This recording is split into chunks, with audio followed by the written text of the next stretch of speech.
You're just in time to take a trip and a journey back in time to look at one of the Mile High City's greatest quarterbacks of all time. We're going to take a look at John Elway in a very interesting book by Jared Kraus, who's our guest tonight. Jared's up in just a moment to tell us all about it. This is the Pigskin Daily History Dispatch, a podcast that covers the anniversaries of American football events throughout history. Your host, Darren Hayes, is podcasting from America's North Shore to bring you the memories of the gridiron, one day at a time. Hello, my football friends. This is Darren Hayes of PigskinDispatch.com. Welcome once again to the Pig Pen, your portal to positive football history. And welcome to an edition where we get to talk about another legend of the game. We have an author that's recently released a book on one of the great quarterbacks in NFL history, John Elway. The author's name is Jared Kraus. And Jared, welcome to the Pig Pen. Thanks for having me, Darren. It's great to be here. Hey, Jared, before we get into your book and Mr. Elway, why don't you tell us a little bit about yourselves? Give us the 50-cent tour of Jared Krause's football fandom. Okay. Wow. Grew up in Wyoming, and the Broncos were it. And you think about so I'm 53, be 54 this fall, and they were all we had. It's, before the Avalanche, before the Nuggets, or the Nuggets were there, but before the Rockies, we had the Broncos. And so I'm in sixth grade, 1983, and we draft Chris Hinton. The Broncos, draft Chris Hinton. And then he gets traded for the guy. And all of a sudden, there's a star. And so even out in Wyoming, our papers that first camp are covering that, John Elway got his hair cut and John Elway had green beans at lunch. And there was kind of Elway on as far north as Riverton, Wyoming. And so I can only imagine how it was here in Colorado. And then a couple years later, my dad got a job out here. And so we moved, and I was a fan. And, all these years later, still a fan. So I have to say that I feel very, very fortunate to have had a player like that spend his whole career with one team. And it was magic those last 2 years. I mean, as Bronco fans, we felt like, if we could just win the big one, if we could just won, if we could just, it would change everything about our lives. And then they finally did it. And it was just like, we're not losers anymore.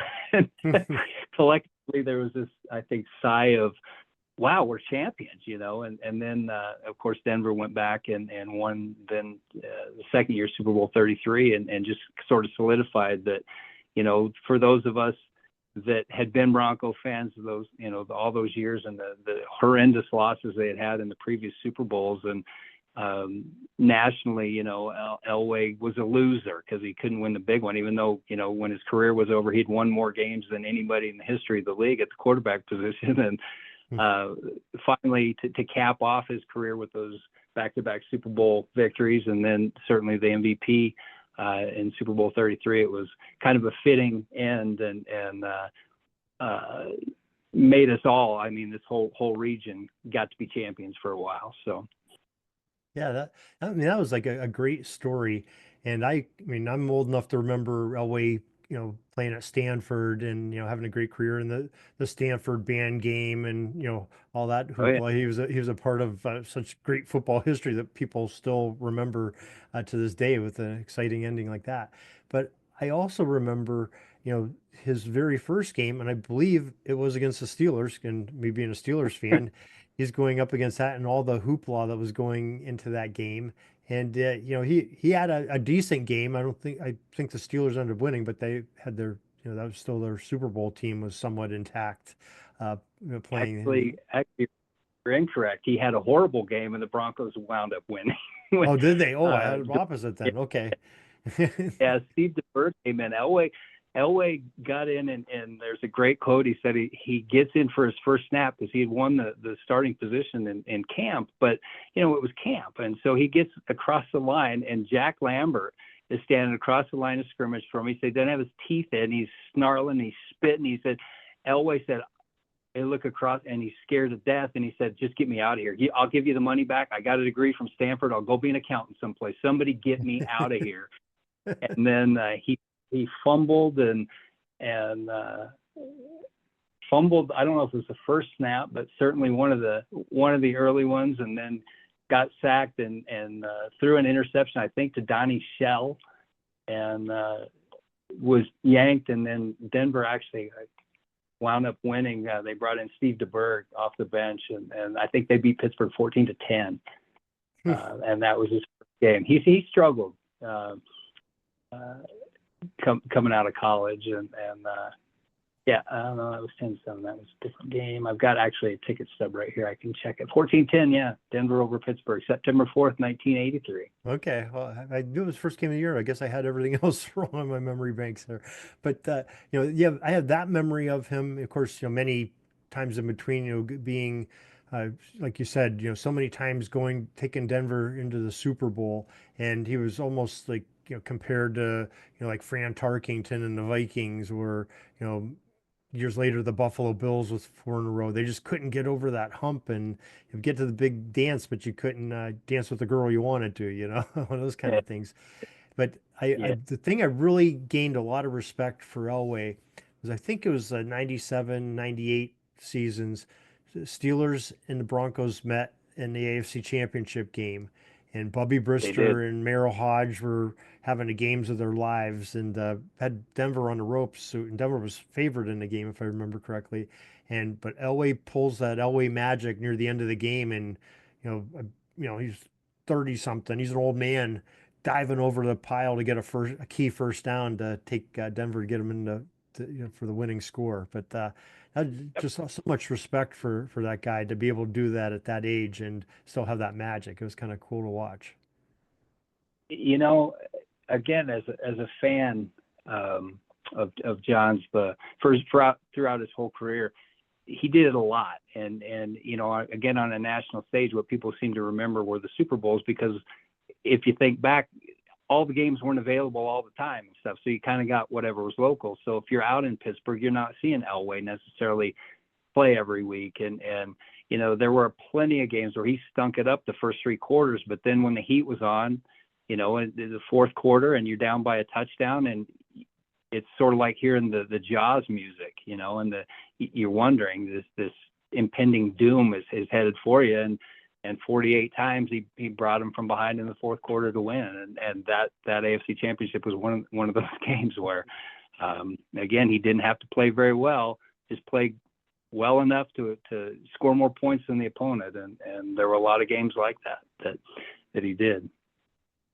Yeah, of course, some of the ones I've got, I didn't enjoy Elway winning that game, let me tell you, but I could No, appreciate what he was doing. But couple games that I did enjoy, because I live in Erie, Pennsylvania, so I'm 100 miles from Cleveland, 100 miles from Pittsburgh, 100 miles from Buffalo. We're right in the middle of the triangle. So we get our fan base is very mixed here. But, Cleveland was our rivalry, Steelers rivalry in the 70s and the 80s, before the old Browns, against the old Browns. Now the rivalries, the Ravens, the new Browns. But the Elway games and those AFC Championship games, the catch and the drive, those were just more of that magic that he could produce, like you just said earlier. Didn't really have a great earlier part of that game, but that fourth quarter when the lights were on, he was really shining. very true. And probably those first 2 years, the team in 86 and 87, Cleveland was probably the best team in the AFC. It's just on that day, they weren't better than Denver, or they didn't score more They points. could have been the best team in the NFL at least one of those years. They're pretty talented. They were a very, very good team. And I think the third year, Denver beat them in Denver, kind of blew them out in that AFC Championship game before they went to play the 49ers. And boy, what a great team that was. Not the Broncos, but San Francisco. But yeah, John, he seemed to know when it was time to go. And I think part of his frustration with being in Denver the first few years under Dan Reeves was that they were such conservative offense. And he had come out of Granada Hills High School, played for Jack Newmeyer there, who was one of the original innovators or inventors, if you will, of the West Coast offense.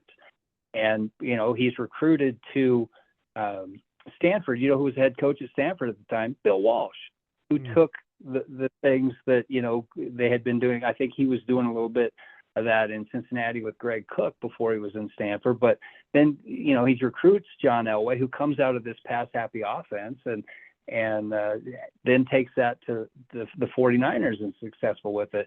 Elway comes in. He's, behind, who was he? I want to say Steve Dills, but who set passing records in the Pac-10. And then Elway's, comes behind him in that system and does the same thing. Player of the Year, Pac-10 Player of the Year in 1980 and All-American and all that stuff. And like you said, the final game of his career that prevented him from going to the bowl game, he led the Cardinal down. They scored the touchdown and they're certainly going to beat Cal. And then with 6 seconds on the clock, they had to kick off. And 6 laterals later, Cal's in the end zone and the trumpet player spiked and the game's over and no bowl game for Stanford. So, John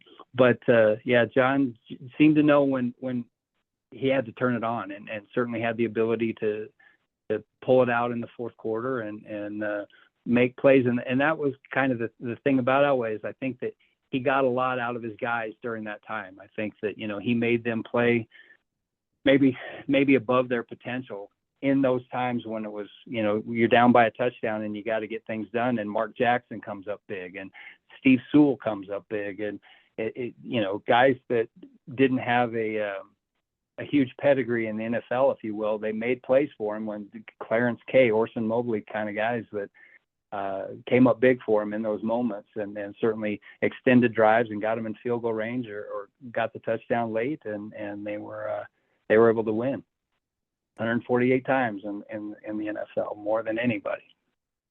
Yeah, you're definitely right there. And Jared, I apologize. I've let it slip through that we didn't give the title of your book, and so listeners can do it. So why don't you let's take this opportunity here during our discussion, give the title of your book and where folks can get a copy of it. Okay, the book's called "Tackling John Elway: The Definitive Collector's Guide." It's a book about and for collectors, people that are football card collectors. I've got every card that was made during his playing career, posters from Sports Illustrated for kids, Wheaties boxes, SI covers, pretty much anything and everything that a collector would be into from the career of John Elway. Just a playing career. I stopped when he retired, but 2,500 cards or more are pictured. All the Sports Illustrated covers from the first one when they beat Washington in 1982, clear through the final Super Bowl one. I've got ticket stubs in there from significant games, both at Stanford as his high school all-star game, clear through the NFL from the drive, as you mentioned, the fumble, the AFC championships, the Super Bowls, both won and lost. And it's a very comprehensive guide. And I think people that are Elway fans, Bronco fans, and football fans in general will get something out of this book. There's never been anything done on any player in any sport like this before. Thousands of images, all full color, and you can get it on Amazon. It dropped about a month ago, and we've had some success with it so far. Wow, that is incredible. So now, are most of the images from your personal collection, or you have like a collective of other collectors? I had help, and the only way to have done it was to have some help. Certainly cards and images from my collection, but a team, basically, a little help from my friends. If you're a Beatles fan, several people stepped up and loaned me their collections, let me scan them, and it was a collective effort. And some Jerry Parsons, who's out in California, that has an incredible Elway collection that has some very, very scarce cards. That he was able to loan me images of. They were either scanning and emailing or had several people just loaned me their collections to scan. So again, it was very thorough, and through 98, which is where I stopped after Elway retired. There weren't a whole lot of numbered cards. 98 was kind of the first year for that, where this is 2 of 25 or something. So there weren't a whole lot of 1 of 1 type things, which now seems to dominate the card market and industry. People trying to get these, manufactured scarcity, if you will. And so I was able to get everything. And I'm very confident that everything that was available during John's playing career is pictured in my book. And I was very happy. Like I said, some of these guys had some just incredible collections that they were able to loan me images from. And so I put it all together, but I certainly didn't do it all by myself. Okay. So when folks buy a copy of the book and get it, just a couple questions. First of all, what you find is your personal most interesting piece of John Elway collectible that you have pictured in the book? Oh, yeah. Mm. This will probably sound really crazy because it's not a valuable card. In the 80s, the NFL had paired with like Champions milk products. They made the Dairy Pack cards, International Paper Co. And he was on panels of milk cartons. And through various types of milk, like if it's 2%, it might be used blue ink. If it was whole milk, they might use red ink. If it was buttermilk, they might have gone yellow. And some of those are incredibly hard to find. They aren't valuable. And so I've got one that came from a school lunch size, a half pint school lunch size chocolate milk. I've seen one ever. And it's one of those things where it might actually be a true 1 of 1, but this is not manufactured scarcity. And it's one of those things where it's probably worth $4 or $5. But if somebody said, I'll give you $10,000 to find me one, I couldn't do it. Okay, so I'll give you $100,000. I can't do it. And so some of the fun things for me have been these types of cards where I've only seen one and it's not valuable, but for all the money in the world, I couldn't find another. So, and the IP Co. half pint chocolate milk card is certainly one of my favorite cards in the book. Yeah. I'm having this image in my mind of some kid in the early 90s, finishing his chocolate milk, folding the thing back up, and then stepping on it, or stomping on it so it blows up, and blowing John Elway's face up, and just there goes the $4 or $5 or your $10,000 venture trying to find this thing.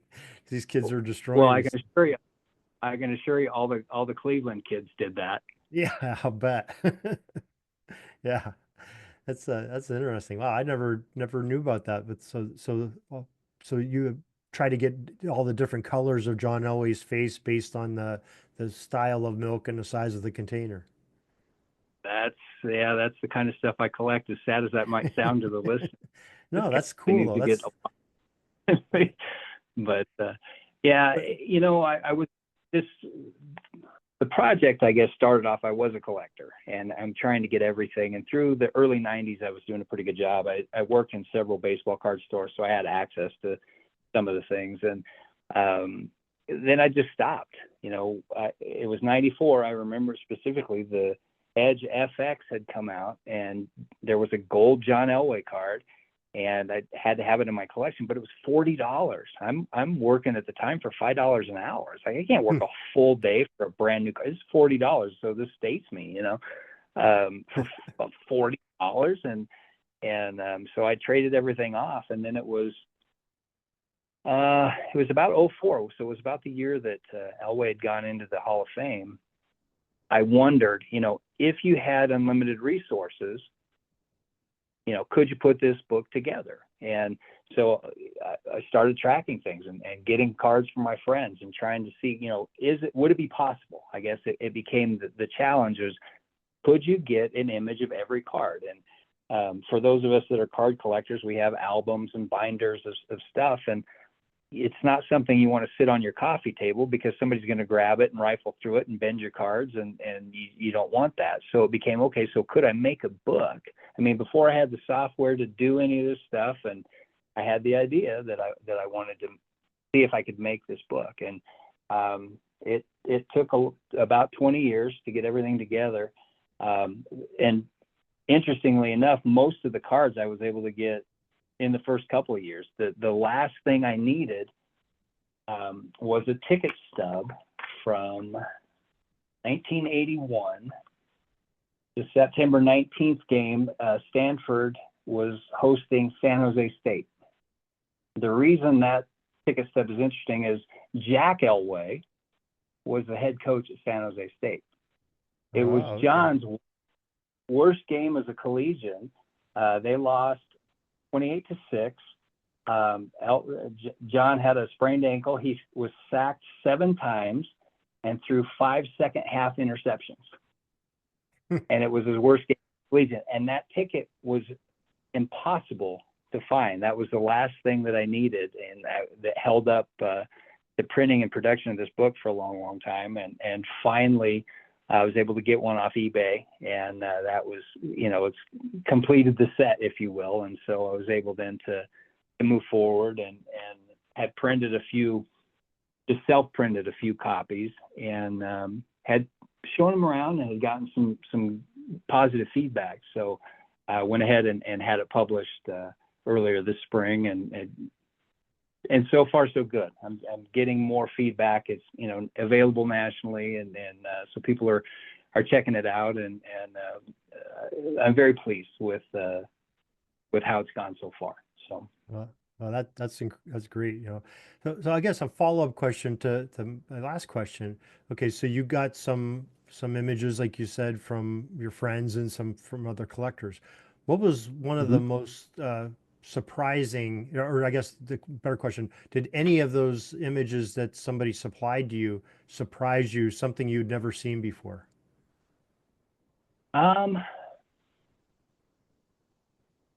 I suppose some of the card images, simply because they were limited in number. Again, as we hit 98, we started getting the numbered cards, 2 of 250, and the silver one would be 1 of 50, and then the gold one would be 1 of 10. So some of those were difficult to come by, and like I said, I was very fortunate to have people that had extensive collections that were certainly willing to loan me scans, if you will, or provide me scans in order to make the book. I'll tell you this too, Darren. This part of probably might be my favorite part of the book is at the back. John has cameo appearances on several cards of other players, 45 of them, I think, where it's Derek Thomas tackling him, or Greg Townsend. I think he's on 4 of Greg Townsend's cards over the years. Neil Smith, several. Howie Long, several. Charles Haley, Dan Saliamula, and all these guys have got Elway wrapped up and are about to take him to the ground. A couple of them, he's on the ground, and you can just barely make out who it is. Neil Smith is standing over him doing that. Remember, he used to get a sack and he would swing like he's swinging a bat in tribute to George Brett. Well, 93 Pinnacle, Neil Smith is swinging the bat and Elway's laying on the ground. Those are some of my favorite cards because they aren't listed on. You can't just go, oh, this is a John Elway card. I had to go through, and like I said, I worked in several stores, so I'm sorting thousands of cards, and every once in a while I'd find Mo Lewis and he's tackling Elway on the back, and those kind of be a favorite, and I certainly wanted to include them in this book too because they are kind of fun. And I have a picture leading off that part of the book of Elway's on the ground and Brian Bosworth is standing over the top of him. And if you remember how that went, Bosworth's first year, just kind of funny. Actually, Bos never got a sack against Elway, but knocked him out of bounds and spit on him, and it did the Brian Bosworth things. And he was certainly an icon at that time, but he was not an Elway fan, and I kind of wanted to add him to the book because in addition to Elway, I dislike the Boss too. I don't think I can say that out loud, but definitely both of them had those big personalities, and playing on rival teams at the time, that kind of makes them enemies of each other, right? And playing one's offense, one's defense. And So, yeah. Brian was the Boz was I don't want to spend too much time on the Boz, but he was a marketing major, I think, at Oklahoma. So he had said, a whole bunch of stuff about Elway leading up to that game. And so people were all frothing at the mouth and get this guy, and so he had a T-shirt. He owned a T-shirt company, and he made a bunch of No Bozo T-shirts, and he sold thousands of them to Bronco fans. And he said, these guys are waving their T-shirts and wearing them and saying, no Bozos, and what's a Bosworth in Denver? Nothing. And it's like, that was his company that made the shirts. So anyway, made money off of people sort of belittling them. That's kind of cool. Brilliant idea. Smart guy. Yeah. But I because of that, I did want to include him in the book, and so it leads off. I had in there that the quarterback sack wasn't an official stat until 1982. And that Elway, when he retired, had 500. He was sacked 516 times, which was the most. I think Favre might have that record now, but when he retired, it was the most in the history of the league. And so, he appeared on 40 some other players' cards getting sacked, or something bad having happened to him. So one of my favorite parts of the book certainly was finding those, and I wanted to include them all. So. Yeah, sometimes it's that the treasure-seeking adventure that really makes it a lot of fun, and the collectibles thing, and going through boxes of cards, that had to be quite a chore to try to find images of Elway that weren't listed anywhere. So, but now they are. Now they are in your book, right? Now they're in the book. Yep, everything that I could possibly come up with, and it is a comprehensive book, 356 pages, thousands of images. Like I said, cards, Sports Illustrated cover cereal boxes, premiums from Reebok and Apex Sports that were handed out, football pinups that were magazine pullouts, Sports Illustrated posters that were inserted in Wheaties boxes, ticket stubs, his Heisman trophy. There was a brochure that Stanford had put out to prospective Heisman ballot voters that had Elway on it. Things that were issued by Stanford, team issued photos, and things, slides that were issued by the NFL for TV stations. Anything that had Elway a part of or picture of, it's in here. It's in here. So, wow, definitely pretty cool. Elway was always sort of he was always in the news. Anything, like you said, around Colorado, he was eating green beans, they're reporting it. But he sort of was like that in the national media too. From coming up out of college, top pick, the controversy with the draft, and who he would play for, who he wouldn't, and sort of a standoff. Why don't you tell us a little bit about that scenario of him on draft day and those weeks after? Well, I don't know how much has been written about it. I don't think it had anything really to do with the Colts or the city of Baltimore at the time. I really think that the beef was between Frank Kush, who was the head coach at Baltimore at the time. He had come from Arizona State, and Jack Elway, John's dad. I think that's where the friction was. And Jack was like, John is not going to play for him. Frank Kush had punched a player, and it just wasn't a good situation. And obviously a year later, Baltimore packs up and they moved to Indianapolis. And I think that was what the real beef was, that Jack didn't want John playing for Frank. And so they, made that a point, and don't draft me, you're wasting the pick. And certainly, John had baseball in his pocket, and he could go play baseball. And so I don't think that in this area, I mean, again, I was 12, so sixth grade, so it was in the news, but I really probably wasn't paying as much attention to it until after they had traded for Elway, and I've certainly gone back and read about it. But it was a huge deal for this area, because Colorado didn't have a star in any. I mean, when you're in LA, you can walk down the street and bump into Jack Nicholson, or be sitting in a restaurant in New York and have Christian Slater or whoever, George Clooney, sitting across from you at a restaurant. In Denver, you didn't have that. There were no stars, and the Nuggets were here, obviously, but Fat Lever and Alex English didn't, spin the needle. So Um, Hmm. it was the Broncos, and Denver, when they got Elway, they still had a lot of the guys that had been a part of that Orange Crush Super Bowl team that had been beaten by Dallas in Super Bowl, was it 12? I think 12. Hmm. And several, Randy Gradishar was in his last year, and congratulations to him making the Hall of Fame last year. That should have happened about, let's see, retired in '83. It should have happened no later than '89. He was Right. deserving of being in a long time ago.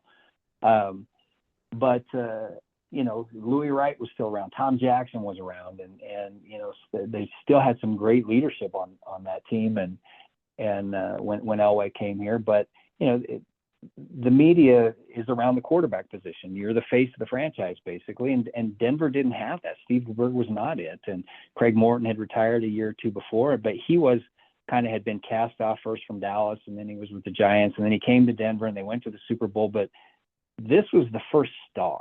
This was your first guy that you get to watch basically from the ground up, and the time was great. I mean, the '80s, what great football going on in the '80s, and certainly the NFL was continuing to grow. We're just coming out of Pittsburgh's dominance, and Dallas is still relevant, and the Niners are becoming good, and the West Coast offense, and offenses are opening up, and they're throwing the ball over the place, Fouts and Brian Sipe, and so it was a great time to be a fan in those years, and you think about the '85 Bears and the legacy they've had, and the interesting thing was, because Elway and Marino came in the same draft, nationally everybody loved Marino because he's chucking the ball all over the place and setting records and doing these things. And so Elway gets compared to him, and it was like, well, look at Elway's not doing any of this, but he's winning games. And going to the Super Bowl, he can't win the big one. He's a loser. Look how great Dan Marino's doing. Same draft class. Elway's a loser. And we had years and years and years of that. And even when I don't want to say who they beat in the AFC Championship game to go to Super Bowl 32, because they did play it, I think, at Three River Stadium, but we won't bring that up. I know. And Elway's mom was even like, "Oh, do we have to go back to the Super Bowl?" Thinking that, oh my gosh, we surely can't make it through another loss. And I think nationally he kind of got a knock for that, because they had such poor performances in the Super Bowls, and that was I like to think of Elway's career like a game, and I talked earlier about how he had the penchant for stinking up the first three quarters and then pulling it out at the end. And that's kind of what his career was. I mean, it wasn't great to start, and he got benched as a rookie. And then, a couple years later, we had the drive, and then he had the MVP season '87, and then there's some lean years in there again, and then he pulls it out at the end and wins back to back. And his career kind of mirrored one of those games where he did have a fourth quarter come from behind victory and was able to pull it out. And again, for those of us that were in this area or paid attention, we were very fortunate to have a guy for 16 years and win more games than anybody, and certainly cap off the career with the back-to-back Super Bowl victories. Yeah, that's interesting. You say, because he's a little long in the tooth when he wins that first Super Bowl in 32. But Oh, were you surprised when he decided to come back the following season? I've read about that he had talked about it with his family, and I don't want to know anything really about John's personal life, and it just try and focus on what happens between the lines. But I guess that has 4 kids and his wife, and of the 6 of them, there was 1 that voted for him to retire, and 5 that voted for him to play again, and he was the one that said, "I don't want to do this anymore." So But how about you as a fan? I'd put you in the classification of a super fan, because you're writing books about him. Think back to that that '98, '99 era. Were you surprised when John Elway said, "I'm coming back for another year. I just won the Super Bowl. I could go off into the sunset, on that white stallion, but I'm coming back and, sort of risk, maybe not having the success that he had and maybe, tainting his career a little bit. Um, you know, I think after the win, and people forget about this, but they played an exhibition game in '97 down in Mexico. They played against the Dolphins, and John had torn a tendon in his bicep in his passing arm, and I thought he might be done then.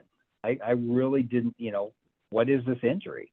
Um, so for the that he came back and was able to do it, he missed 4 games. Then the next year, Bubby Brister played, and Shannon Sharp said, "We're just handing you the keys of Ferrari. Don't wreck it," Mhm. and but they were so good. That was the thing, is that they had beaten the Packers and then came back and Terrell Davis won league MVP and was had a 2,000-yard rusher, and Elway had some career milestones certainly in front of him that year, both the 50,000 yards and 300 touchdowns, which he got on his last the last game of the season.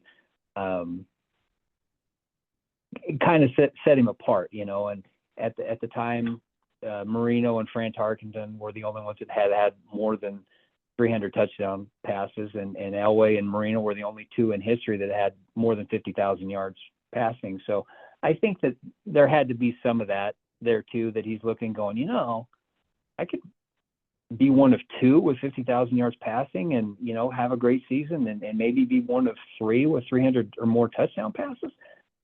Yeah. Plus, what a great team. They still had everybody, and Terrell was back and healthy, and the year after Elway retired, Terrell got hurt and he was never the same. So as a fan, I was again felt fortunate, just because I thought maybe his career was over due to that preseason game in Mexico the year before, and for him to play as well as they did and win and really become a champion, finally. It's got to be hard for those guys to hang it up and to leave like that, and particularly if you still think you've got some left in the tank. I mean, Manning walked away after a Super Bowl win, but boy, he had such a rough season. I don't know if he had much left, and I think John did. If you Yeah. don't exhaust the fuel, you don't exhaust the tank, then you wonder forever, well, what if I'd have come back? What if I would have played? Well, maybe we run back to back. And I think you have to know. I think you when you're an elite athlete, you have to know that you're done. And I'm sure John had good people around him saying, you can still play. And so he had one more play. He probably could have played another year. He said in his retirement, he can't do it physically anymore. And Kurt Warner made a similar statement. He said, I could play if all I had to do was play on Saturday. It's the 5 days of practice that I can't do anymore. And I think that so I think John's the last year, I think he still had some things to prove, and for all the doubters and the people that had said things over the years about what a loser you are, and you can't win the big one. And I think that was kind of the exclamation point at the end of the sentence. Oh yes, I am. You're right. I'm a loser. No, I'm a winner! Exclamation point.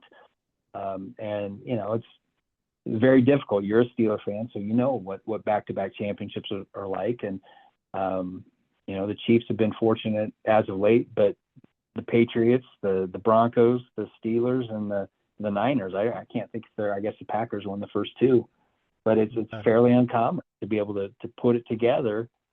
Particularly now. I mean, with the free agency and everything that happens, your team gets picked apart. Or maybe they trade your great player, like happened to you this afternoon. So Yeah. Very, meantime, very, very true. Very true. So why don't we take this opportunity again, Jared? Let's give the title of your book, where folks can get it, and go all from right. there. Book's called Tackling John Elway, the Definitive Collector's Guide. It's available on Amazon. Okay. Well, Jared, we really appreciate you coming on here today and talking about this legendary player and really preserving his legacy by putting all these collectibles together and images of great John Elway into one book. That's got to be really special. And I guess one last question is, have you had any contact to Mr. Elway himself? And do you know if he's got a chance to look at the book? I know people have done so via social media on my behalf. I said that when I first got this finished, I had self-printed a few copies. I sent one. He was still the GM of the Broncos at the time, and I had sent one of the self-printed copies up in care of him. The guy gets 40,000 pieces of mail every year, so whether or not he ever got it, I do not know. But we're working. I've got some people that are pretty savvy with social media, and they're trying to reach out. And I'd certainly love to get John or his family a copy and just to see what they think. Because let's face it, if it's your dad, you probably tried to collect all his cards, and what are you missing? Well, this book's going to show you exactly what they are, and perhaps what you have and what you don't have. So I would definitely love for John to have one on his bookshelf if we can make that happen. So if you got any listeners out there, write to Darren, and Darren will pass the information to me, and we'll see if we can't make that happen. Most definitely. Well, Jared, thanks a lot again for preserving the football history and joining us here to talk about it. And good luck with the book. Hey, thank you so much for having me, and continued success with your podcast. That's all the football history we have today, folks. Join us back tomorrow for more of your football history. We invite you to check out our website, pigskindispatch.com, not only to see the daily football history, but to experience positive football with our many articles on the good people of the game, as well as our own football comic strip, Cleat Marks Comics. Pigskindispatch.com is also on social media outlets, Facebook, Twitter, Instagram, and don't forget the Pigskin Dispatch YouTube channel to get all of your positive football news and history. Special thanks to the talents of Mike and Gene Monroe, as well as Jason Neff for letting us use their music during our podcast. This podcast is part of the Sports History Network, your headquarters for the yesteryear of your favorite sport. You can learn more at sportshistorynetwork.com.